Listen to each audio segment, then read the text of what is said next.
ഇന്ന് തിരൂർ മലയാളം സർവകലാശാലയിൽ ഗവർണർ ഒരു പുതിയ അവകാശങ്ങൾ ഉന്നയിച്ചെത്തിയിരുന്നു. അതായത് രാഷ്ട്രീയ പ്രവർത്തനം പാടില്ല, വിദ്യാർത്ഥികൾ കൂട്ടം കൂടാൻ പാടില്ല എന്നൊക്കെ. അതിനിപ്പോൾ ഈ വിദ്യാർത്ഥി രാഷ്ട്രീയം നിയന്ത്രിച്ചുകൊണ്ടുള്ള ഈ പെരുമാറ്റച്ചട്ടം ഇപ്പോൾ പിൻവലിച്ചിരിക്കുകയാണ്.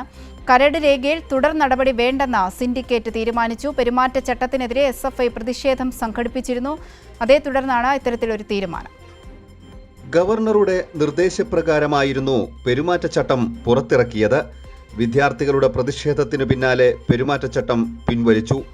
PG പ്രവേശന പരിഷ്കരണവും ക്യാമ്പസ് രാഷ്ട്രീയ നിയന്ത്രണ ചട്ടവും പിൻവലിക്കണമെന്നാവശ്യപ്പെട്ടായിരുന്നു SFI മാർച്ച്.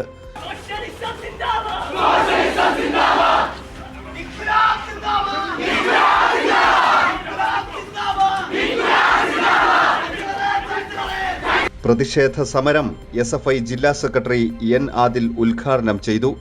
കാരണം ഞങ്ങൾ കൊടിപിടിച്ചത്, ഞങ്ങൾ സംഘടനാ പ്രവർത്തകരായത് ഈ നാടിന്റെ പ്രശ്നങ്ങൾ ജനങ്ങൾക്ക് മുമ്പാകെ എത്തിക്കാൻ വേണ്ടിയിട്ടാണ്. വിദ്യാർത്ഥികളുടെ പ്രശ്നങ്ങൾ ജനങ്ങൾക്ക് മുമ്പാകെ എത്തിക്കാൻ വേണ്ടിയിട്ടാണ്.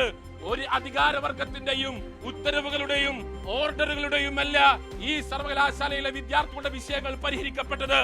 സമരത്തിനു പിന്നാലെയാണ് കരട് ചട്ടം പിൻവലിക്കാൻ സിൻഡിക്കേറ്റ് തീരുമാനിച്ചത്. കൈരളി ന്യൂസ്, മലപ്പുറം.